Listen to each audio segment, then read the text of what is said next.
Nabi Isa tanya, kenapa ya Allah? Allah Ta'ala kata, akan keluar satu pasukan tentera la qibala lakum, yang kalian tidak akan terlawan dengan mereka. Dahsyat sungguh lah tuan-tuan. Imam Mahdi pimpin pasukan tentera, semua menang. Bila keluar Dajjal tak boleh lawan, turun Nabi Isa, Sariyah ligan, bunuh. Tiba-tiba keluar Ya'juj wa Ma'juj. Allah Ta'ala kata, wahai Isa, hak ni bukan tandingan kalian. Bismillahirrahmanirrahim. Abu Darda radhiyallahu anhu dalam satu hadis dia kata, perang besar umat Islam di Syam. Yang ni saya dah cerita tahun lepas, kita tak ulang dah, kita nak sebut sikit je.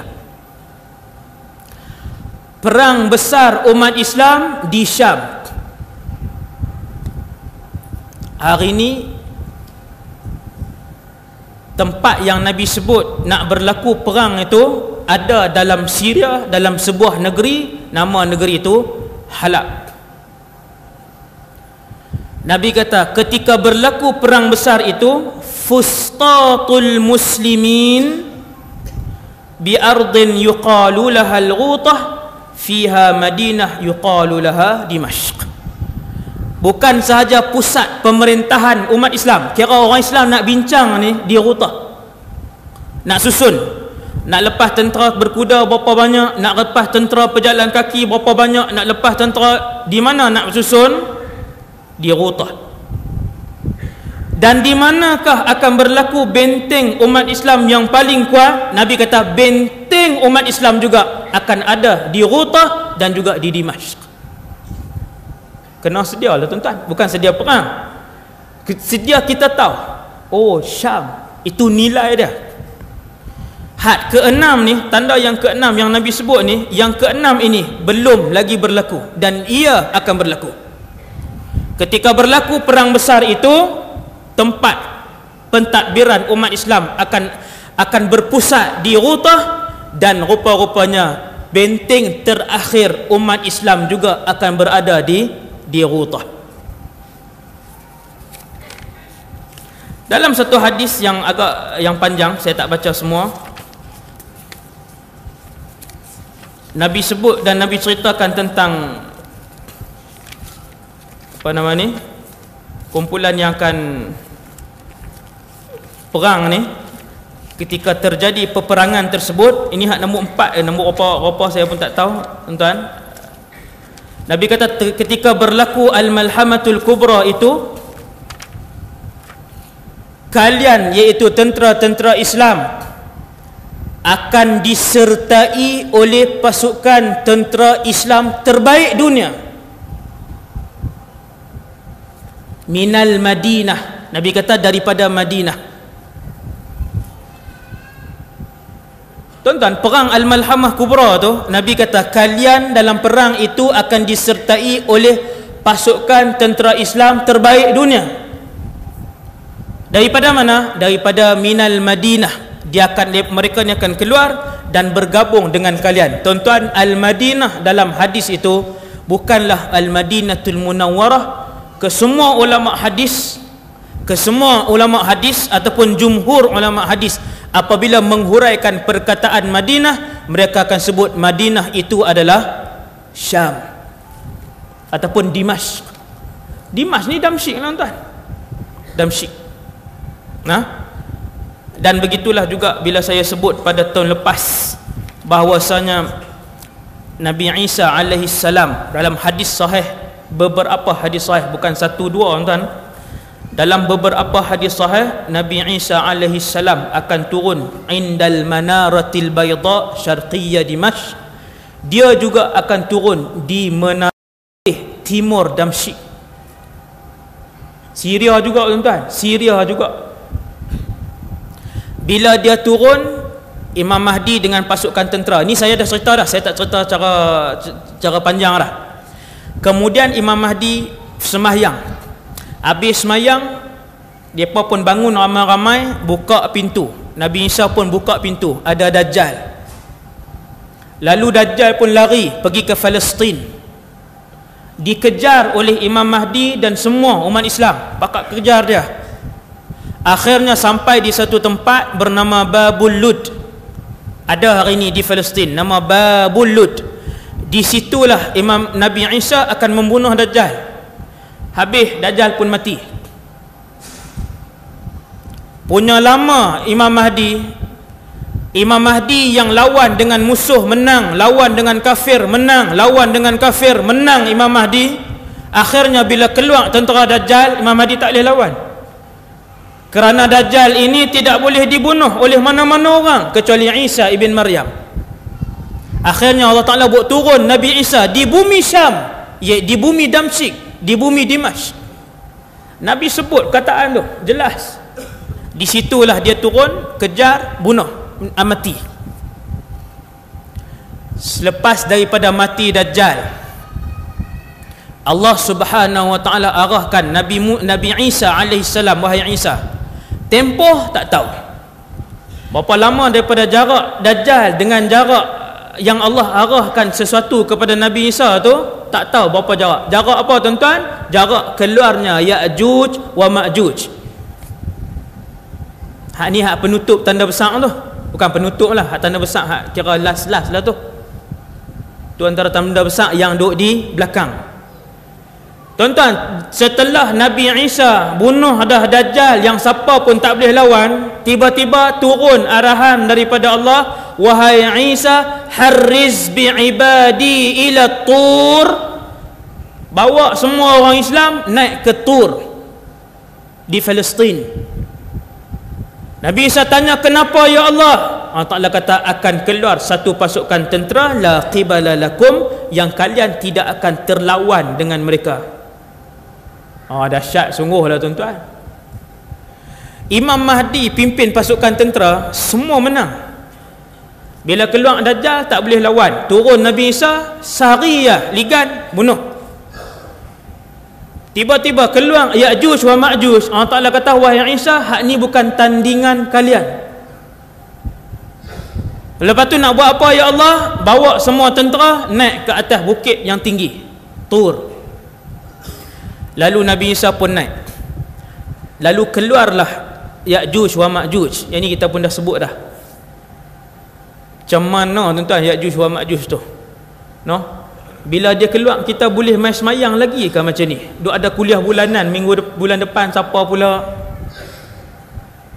Bila keluar pasukan Ya'juj wa Ma'juj ni, saya pun tak boleh bayang bumi ni macam mana? Bumi ni, muka bumi ni, hak pi kerja ke? Yang pi sekolah ke?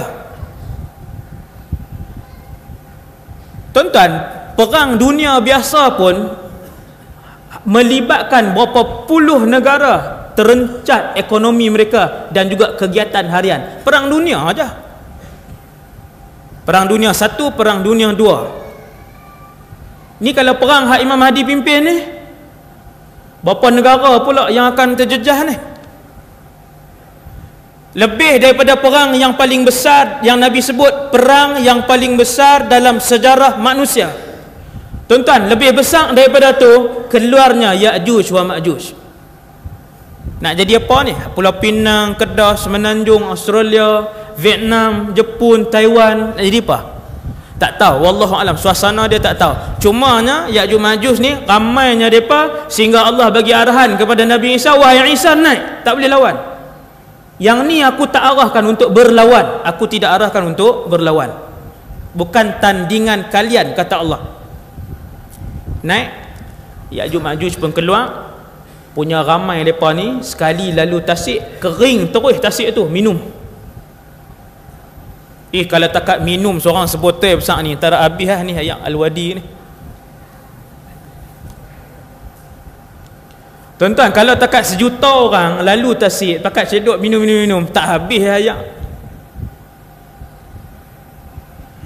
Mereka lalu ni, kira sampai kepada giliran tentera-tentera Ya'juj Ma'juj yang duduk di belakang, sampai di tasik, dia tengok tasik ni kering, dia kata tasik ni kering sebab kawan kita duduk di depan minum. Hak depan tu tak tahu berapa bulan yang lalu jalan di depan tu. Habis mereka ni pun bunuh orang apa semua, buat kerosakan, bakar rumah, roboh rumah, bakar ladang, bunuh orang ni, Ya'juj Ma'juj ni. Nabi Isa munajat, Allah Ta'ala pun buat turun ulat-ulat yang menyerang Ya'juj Ma'juj keseluruhannya dan kesemuanya mati. Dud ni ulat mati. Nabi Isa dan tentera dia turun, tengok mayat banyak sangat. Tuan-tuan, mayat banyak sangat sampai naik balik. Munajat kali yang kedua, ya Allah, tolong hantar tentera kamu bersihkan mayat ni, terlalu banyak, nak lalu pun tak boleh. Allahu Akbar. Banyak mana tuan? Ni nak lalu bawah, nak berjalan dengan kuda tak boleh, nak berjalan kaki tak boleh, banyak sangat. Bergelimpangan mayat Ya'juj wa Ma'juj, orang lah, bukan jin, orang. Naik atas munajat dengan Allah, Allah Ta'ala buat turun hujan yang maha lebat, kemudian Allah menghantar burung-burung besar. Kan dalam cerita tu, last kali bila dua hero tu lawan tu, hero pendek dengan hak gemuk, dengan hak besar, hak agak tu. Lepas tu mai apa? Mai burung besar kan. Depa selit tuan-tuan, depa selit sikit-sikit, hak reti dia akan tengok. Bila Allah hantar burung besar tu, burung itu akan mengangkut bangkai-bangkai yang bergelimpangan ni. Angkut pi buang, angkut pi buang. Leher-leher mereka sepanjang leher unta. Nak angkut orang bukannya senang, nak cekak pi. Habis bersih, Nabi Isa pun turun. Lepas beberapa ketika wafat Imam Mahdi. Imam Mahdi akan wafat dulu. Siapa tua lagi, wallahu alam. Kemudian Nabi Isa alaihi salam akan memerintah muka bumi ni. Yang ni kita dah cerita dah tahun lepas. Pusat pemerintahan ketika itu adalah di Syam. Tuan-tuan, Syam itu akan kembali gemilang dan mewah satu hari nanti. Sehingga kan satu delima yang dimakan, akhirnya kulitnya boleh dijadikan sebagai payung daripada matahari dan hujan. Sak mana delima tu? Ketika pemerintahan Nabi Isa di Syam, Allah mengeluarkan keseluruhan keberkatan bumi dan langit. Semua. Tak simpan dah. Nabi kata sehinggakan petani-petani membawa benih, lalu dilemparkan begitu sahaja di tanah yang kosong, kemudian dia mai balik, tumbuh dah. Lempak ya? Baja A, baja B, racun A, racun B, tak ada. Lempak. Lepas tu mai pula lepas beberapa bulan, mai kutip ya. Ketika pemerintahan Isa alaihi salam di Syam, tuan-tuan nampak mewah Syam ni. Dia akan menjadi mewah. Negeri yang paling maju ketika itu, yang paling aman ketika itu, yang paling mewah ketika itu, yang paling selamat ketika itu.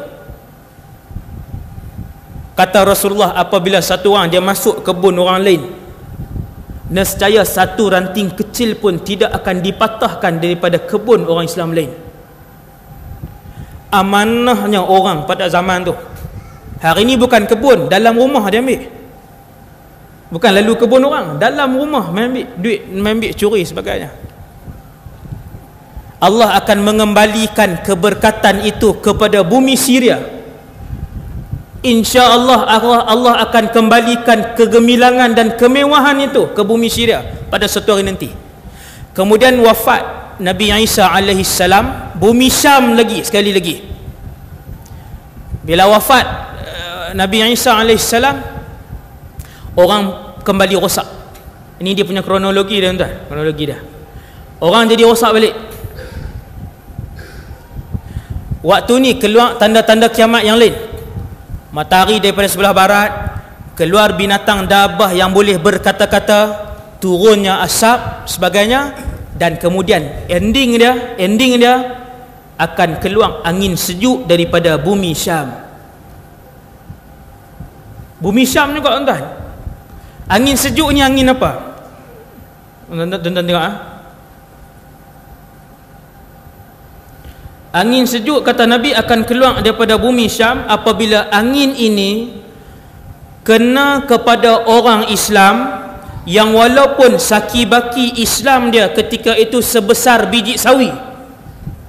Kita tak faham macam mana Saki Baki besar Masjid Sawi je, kira-kira dia ucap la ilaha illallah Muhammadur Rasulullah, tapi dia pun tak tahu apa dia, tapi dia reti mengucap, maka dia juga dikira sebagai Islam. Apabila kena angin ni, maka angin ini akan mematikan dia. Tuan-tuan, step angin ni adalah antara step yang paling akhir sebelum malaikat Israfil tiup sangkakala yang pertama. Nabi Isa pun dah turun, bumi pun dah pernah makmur, kembali makmur ketika itu. Kemudian Nabi Isa pun dah wafat, apa semua. Kemudian orang semakin teruk, semakin teruk, semakin teruk. Binatang dabah pun keluar, asap pun keluar, matahari terbit belah barat, angin ni keluar. Lah habis. Bila angin ni keluar, dia kena mana-mana orang Islam mati. Kerana selepas daripada angin tu keluar, malaikat Israfil akan diarahkan tiup sangkakala. Dan bila berlaku kiamat, suasana kiamat hanya akan dilahirkan oleh orang yang benar-benar kafir sahaja. Wal'iyadzu billah. Tuan-tuan, jangan sampai kita menyaksikan kiamat. Sebab beberapa hari sebelum kiamat, Allah hantar angin sejuk daripada Syam. Syam juga, tuan-tuan, Syam juga. Syria ni, Syria Palestin ni. Ni bumi ni. Bila keluar angin sejuk ni, Nabi kata angin ini akan mengelilingi bumi ni semua. Celah bukit, di kampung, di bandar, di pekan, di puncak gunung, semua. Bila kena orang yang ada sedikit iman di dalam hatinya, mati. Maka matilah semua orang beriman. Tuan-tuan yang dirahmati Allah, bila mati orang beriman, jadi kiamat. Bila jadi kiamat, habis. Kemudian ditiupkan sangkakala yang kedua, maka semua manusia yang ada nyawa, bahkan semua makhluk yang pernah bernyawa akan bangkit. Mereka pun bangkit menuju ke mahsyar. Di manakah mahsyar? Nabi pun sebut Asyam ardul mansyari wal mahsyar. Kalau kalian nak tahu, Syam adalah bumi mahsyar. Syam juga, tuan-tuan, bumi Syam ni, bumi Syam sarah dengan rahsia. Lepas berlaku kiamat, Allah tukar muka bumi ni, yauma tubaddalul ard ghairal ardi was samawat wa barazu lillahil wahidil qahhar. Selepas berlaku tiupan sangkakala pertama, Allah Taala tukar bumi ni jadi rata. Lain tak ada dah. Langit Tuhan gulung, Pluto tak ada, matahari tak ada, bulan tak ada, laut tak ada, benua kesemuanya tak ada. Allah tukar bumi ni jadi rata. Tuan-tuan, yang rata tu di mana? Nabi kata ardul mahsyar wal mansyar, bumi yang manusia akan berimpun dan bumi manusia akan diperhitungkan amalan mereka. Bumi itu adalah bumi Syam. Bumi Syam. Dia punya sejarah Syam ni, dia bukan berhenti takat 2016 tuan-tuan tengok ni. Sejarah bumi Syam ini yang dia akan berpanjangan sampai kepada episod cerita mahsyar. Panjang ke pendek tuan-tuan? Panjang, cerita dia cerita panjang. Syam ni ada satu cerita yang panjang. Sebab tu Nabi pernah sebut satu lagi hadis lain, di akhir zaman Nabi kata kamu akan tengok satu tentera akan dibentuk di Syam, satu tentera akan dibentuk di Yaman, satu kumpulan batalion tentera akan dibentuk di Iraq. Sahabat bangun, ya Rasulullah, dengan pasukan mana yang kami perlu bergabung? Nabi kata alaikum bisyam, kamu mesti pilih tentera Syam, sebab Allah telah memberi jaminan kepada mereka. Mereka adalah pasukan tentera Islam terbaik. Di tempat mereka adalah kubu umat Islam, di tempat mereka adalah pusat pemerintahan umat Islam di sana. Sebab tu selepas kewafatan Rasulullah, tuan-tuan sekalian, selepas kewafatan Rasulullah, lebih kurang 10,000 sahabat berhijrah ke Syam. Sahabat ada 100,000 lebih. Selepas Mekah Madinah, kumpulan sahabat paling ramai di dunia adalah di Syam. Khalid Al-Walid di Syam, tubuh badan dia dikebumikan di Syam. Khalid Al-Walid ni siapa? Manusia yang paling pakar dalam peperangan, semua orang kenal.